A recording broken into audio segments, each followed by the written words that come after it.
agentes mágicos que pueden producir el equilibrio del mercado y la felicidad individual, debemos tener en cuenta sus otros impactos y su continua exclusividad. En 2011, el costo de la banda ancha en el sur global fue del 40% de la renta individual media nacional bruta. Pero en todo el hemisferio norte, en comparación, el precio era inferior al 5% del ingreso nacional bruto per cápita. ¿Y es que acaso la libertad se compra por Amazon? El conocimiento se adquiere por Facebook, se anuncia todo por Craigslist, se viaja por Apple, se busca la verdad por Google o se ven las noticias por la BBC. Los editores de Wired Magazine, la revista más popular del neoliberalismo y la función mediática de la Internet, dicen que la web ha muerto a causa de estas redes y sus aplicaciones, al imponer una hegemonía institucional que subvierte la idea de un Internet como frontera abierta, sin guiones o ofertas. Finalmente, el Internet está llegando a ser la misma cosa que otras formas de transporte y comunicación. Ok, la última parte ahorita de mi intento, lo medioambiental. Hay una segunda tarea, no solamente la histórica, que requiere una nueva actitud por parte de los analistas y activistas de la comunicación, y es la relación entre lo medioambiental y la inversión social y utópica en la tecnología como fuente y lucha hacia la felicidad. El listado de los 100 mayores contaminantes en los Estados Unidos colocó media docena de propietarios de medios de comunicación en los primeros 50. ¿Extraño? Puede ser, pero ocurre que la producción cultural comunicativa se base en el uso exorbitante de agua en la tecnología informática, al tiempo que los semiconductores requieren productos químicos peligrosos, incluidos los cancerígenos. En los niveles actuales, el consumo de energía residencial de equipos electrónicos se elevará al 30% de la demanda mundial en general en 2022 y al 45% en 2030, gracias a las granjas de servidores, a los centros de datos y el aumento del tiempo que personas en todo el mundo gastan viendo y usando pantallas de computadores, tabletas, celulares, etc. La próxima. Es un ejemplo de una latifundia electrónica. Google tiene 1 millón de megalatifundios electrónicos corporativos a través del mundo, que consumen tanta energía como el pueblo San Miguel de Allende de México. Si los latifundios electrónicos mundiales continúan aumentando su consumo actual, el gasto energético de la Unión Europea y de los Estados Unidos se va a duplicar cada 5 años. Además del consumo, nuestros dispositivos mediáticos personales, a la vez ilegalito, producen muchísimos residuos nocivos derivados de solventes y metales pesados como el plomo, el zinc, el cobre, el cobalto, el mercurio y el cadmio, que pueden contaminar el medio ambiente. Casi todos los dispositivos digitales, ¿quién aquí tiene un dispositivo digital ahorita en su cuerpo? Muy cerca. Casi todos los dispositivos digitales requieren este tipo de minerales. La acumulación global de los desechos de los aparatos electrónicos ha creado riesgos para el medio ambiente y la salud a causa de su composición química y su potencial para depositarse en los vertederos de basuras y las fuentes de agua. En China, Nigeria y la India, por ejemplo, muchos jóvenes preadolescentes trabajan sin protección para extraer metales valiosos de los televisores, computadoras y celulares descartados por el primer mundo. La próxima, por favor.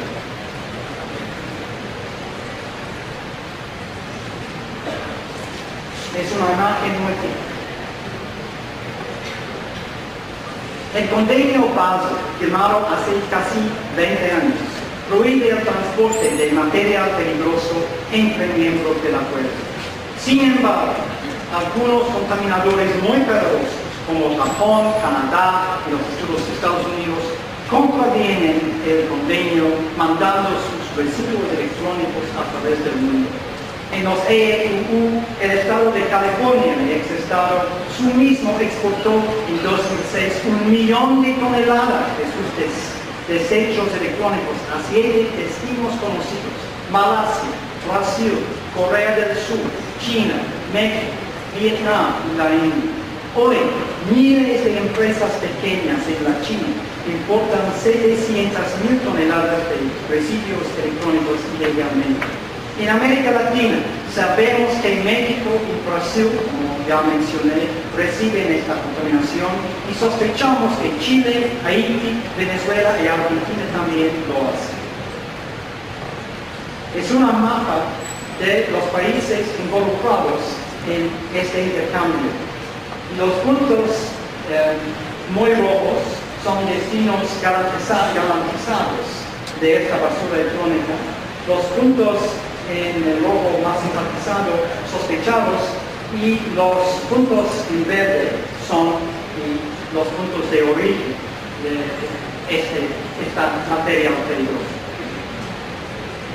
Al destacar los efectos desastrosos de los residuos tecnológicos, debemos cuestionar el estatus de las películas, la prensa, las telecomunicaciones y los demás. Los medios no tienen simplemente efectos hedonistas, ni tampoco son canales de difusión de una ideología capitalista, del control político o del servicio público, sino que por lo contrario proceden de las fuentes donde se gesta la contaminación de nuestro propio futuro. No están meramente representando a la sociedad, están cambiando la tierra. Si queremos detener la crisis ecológica, tenemos que empezar a cuestionar las creencias asentadas en una sociedad dependiente de los medios de comunicación, en el contexto de la libertad del rey del consumo que se llama el consumidor. ¿Cómo garantizamos la distribución igualitaria de los recursos culturales e informáticos, que es esencial, claro, para mantener las instituciones democráticas, sin promover más el declive medioambiental? ¿Qué tipo de medios de comunicación serían suficientes para la sociedad y al mismo tiempo sostenibles para la tierra? Resultaría clave ampliar la participación en el proceso de la toma de decisiones acerca de estas cuestiones vitales. Debemos reformular el concepto de la acumulación primitiva como acumulación a partir del despojo violento e inequitativo que extrae el valor ya no solo del trabajo manual, sino de la experiencia, de la identidad y de cómo entendemos el intercambio mismo. De la misma manera que la naturaleza, el aire y las emisiones electromagnéticas fueron extraídas del patrimonio común de la humanidad, ahora se extrae el valor de lo inalienable y se capitaliza. Para mí, nuestro plan de futuro no debe estar basado en el romanticismo de que vivimos en una nueva era del consumidor al centro de una sociedad tecnológica. Es decir, que el discurso de la prosperidad económica y cultural infinita no es sostenible.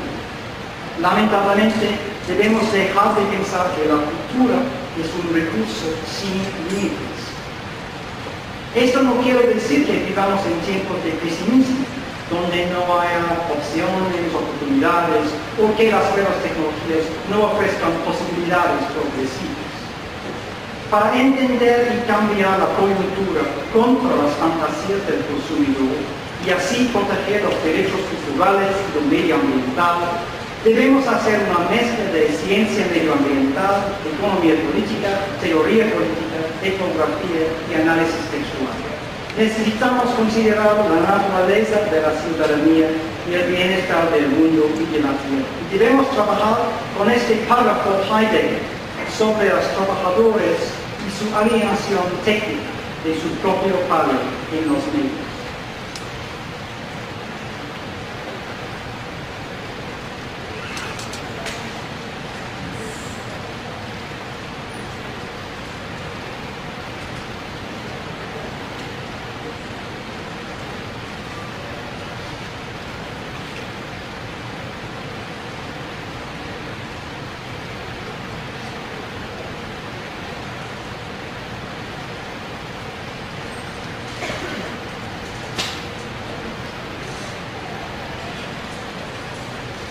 Ok, bastante bien, solamente una persona estaba durmiendo desde mi perspectiva, entonces, gracias.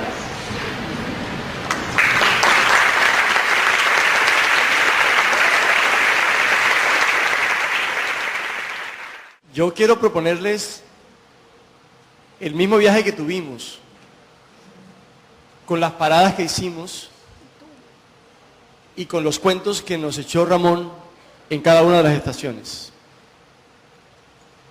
Y de esa manera vamos haciendo como algunas reflexiones y concretando algunas ideas que al final me permitiría un resumen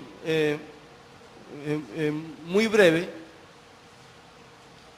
exponerles a ustedes y con ellos generar eventualmente un debate. Estuvimos en las ciudades de Berlín, Leipzig, Dortmund y Bonn. Llegamos, por supuesto, a la ciudad de Berlín, eso fue un 2 de diciembre del año pasado. Hicimos el recorrido de todas las delegaciones turísticas que llegan a Berlín, el muro que todavía queda, la historia que se puede recrear en cada una de las estaciones del recorrido. Y luego llegamos a la Deutsche Welle, a su sede en Berlín, en donde los anfitriones nos hablaron de la formación dual, en momentos en que en Colombia se sigue agitando el debate sobre el divorcio entre academia y medios de comunicación. Ahora los alemanes nos proponían una reflexión sobre el periodismo dual. ¿Qué es el periodismo dual? Ramón. Buena pregunta. Primero quiero empezar, como somos periodistas, con una mentira. Yo no soy doctor, pero me lo voy a llevar para Alemania para mostrar que aquí uno es doctor, rápidamente. Bueno, Alemania es un caso bastante complicado.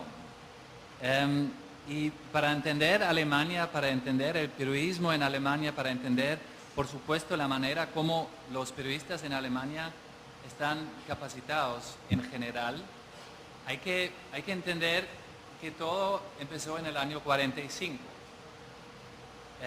El año 45, el fin de la Segunda Guerra Mundial, fue tan decisivo para todo el mundo, pero también, por supuesto, para los alemanes, porque los aliados en esa época han decidido, eso nunca jamás puede pasar, lo que ha pasado. Nunca, ahora mejor, nunca jamás puede pasar lo que ha pasado, y podía pasar, o ha pasado también, por la responsabilidad de los periodistas y la manera como los nazis tomaron control sobre los medios masivos, que fue la radio. Y hay bastante gente que dice, los nazis hasta cierto punto inventaron la radio de palabra. Y eso funcionó así. Por ejemplo, para dar un ejemplo, todos los alemanes tenían una radio muy barata. Era la misma idea con el Volkswagen y solamente había un canal. Entonces, si no han escuchado eso, se fueran a un cárcel, así que a la cárcel. Eso era el truco de los nazis, controlar las masas a través de los medios de masas, que fue la radio. Entonces los aliados han dicho, vamos a implementar un sistema totalmente distinto. Primero, vamos a obligar a los alemanes a decir, el periodismo, los medios tienen que estar garantizados, la libertad de los medios tiene que estar organizado y, por supuesto, protegido por el gobierno. Eso significa que los medios tenían que tener un marco de protección total. Y los aliados han tomado la decisión que Alemania debería tener un dualismo en el periodismo, para decirlo así, un dualismo en los medios. Eso significa la prensa escrita privada, de medios privados, los medios electrónicos, radio, televisión, de derecho público. Y ahora viene el punto más difícil, por eso voy a hacerlo muy rápido. Los medios de derecho público no son que son los medios públicos acá. son medios organizados por los ciudadanos, pagados por los ciudadanos y administrados por los ciudadanos. Es bastante complejo. Ahí surgió la idea que la capacitación, y ahí estoy, de los periodistas es algo absolutamente clave. Los aliados dijeron que la capacitación del periodista tiene que tener el mismo nivel de la capacitación del médico. Eso significa que un periodista básicamente tiene que saber exactamente qué es una noticia, qué no es noticia, qué es opinión y qué es información. Ahí entró, por supuesto, el modelo de los Estados Unidos, de Gran Bretaña, donde eso hasta hoy es algo muy, muy relevante, ¿no? Diferenciar opinión e información.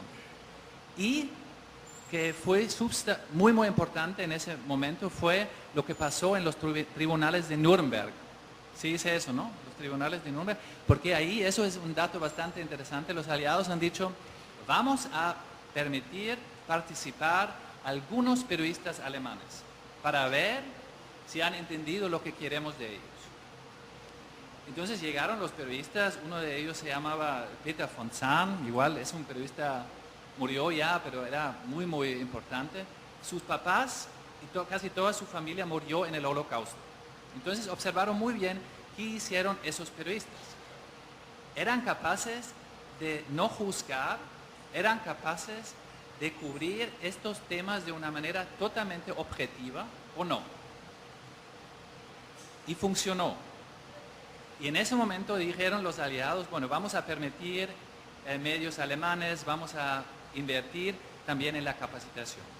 Eso es, un poquito, para ampliar un poquito la discusión, eso es el fundamento del periodismo en Alemania y también de la capacitación de los periodistas.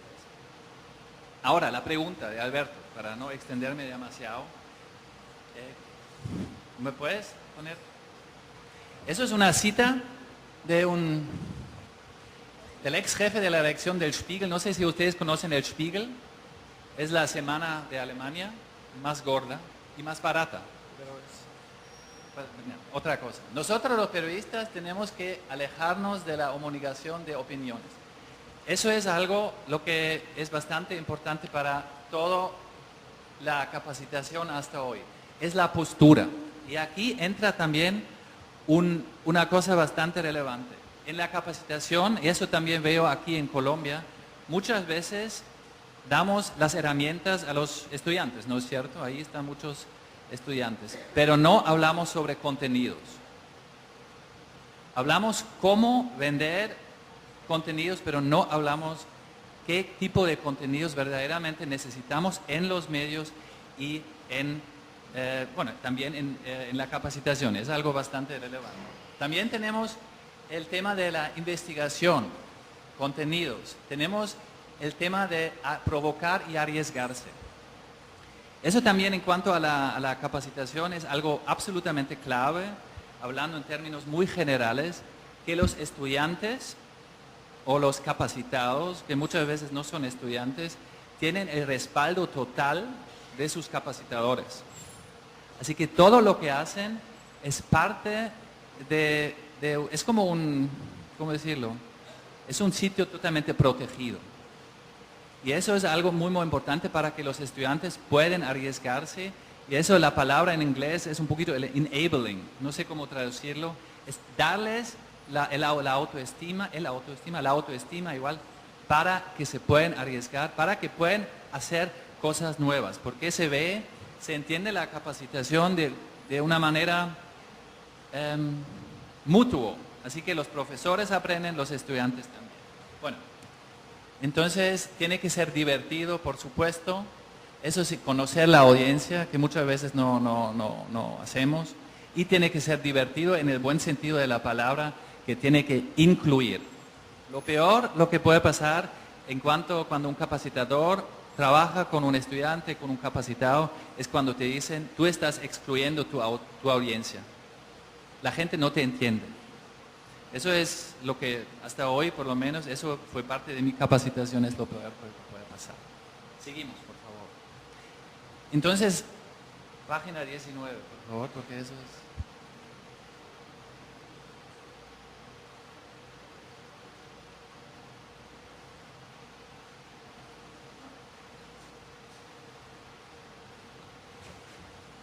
Algunos hechos. En Alemania no hay un título de periodista. Cualquiera se puede denominar periodista. Aquí es distinto, ¿no? Aquí uno tiene su tarjeta profesional y tiene el título periodista. Hay mucha oferta, pero hay mucho más demanda. Hay muchas especializaciones y escuchando bien a Toby, un tema muy grande también es el periodismo ambiental.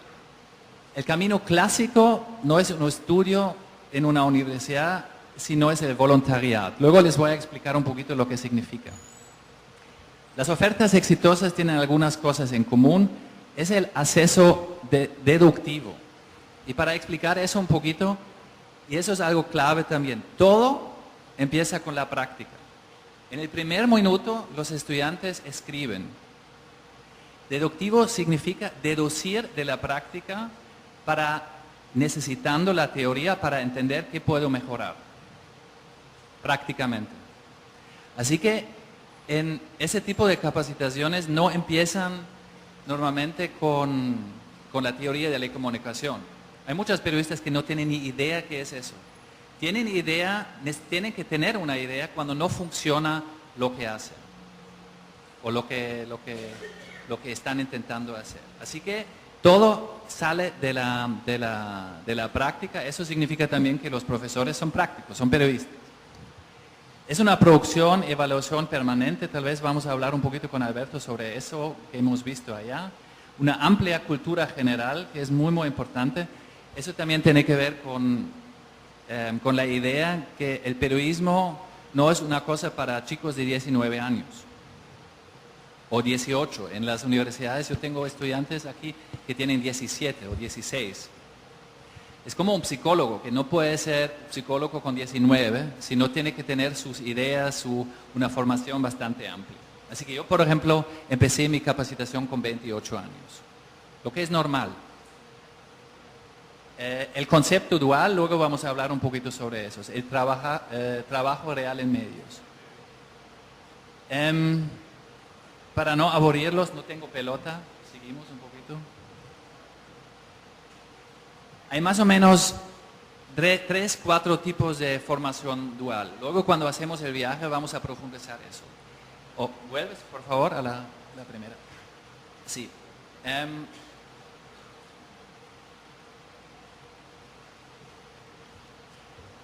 Otra vez, la siguiente.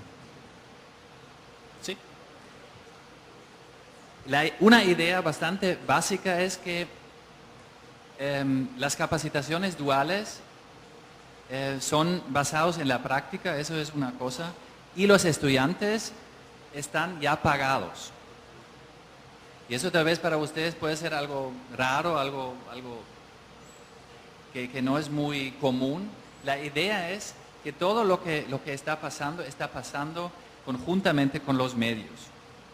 ¿No es cierto? Así que los medios definen qué necesitan y conjuntamente con los medios se desarrollan entonces las capacitaciones periodísticas. Por eso es un tema de élite. Se buscan los mejores.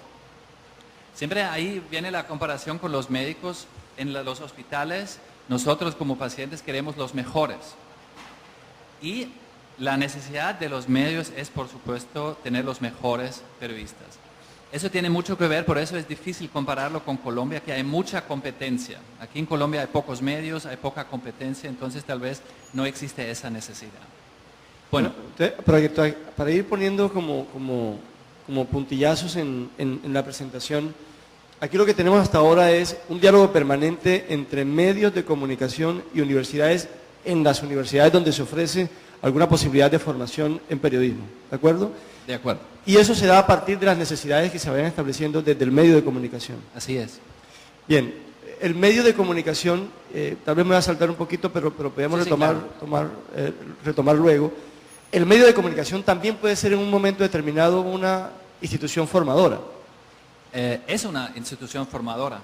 Porque un poco la pregunta la hago a partir de la experiencia que tuvimos en la noche del lunes, cuando cenamos con Rudolf Porsche. ¿Quién es él y qué estaba haciendo ahí? Bueno, él es el jefe de la escuela de periodistas de uno de los editoriales más grandes del mundo. del Springer Verlag, de la editorial de Springer, que hace muchísimos periódicos,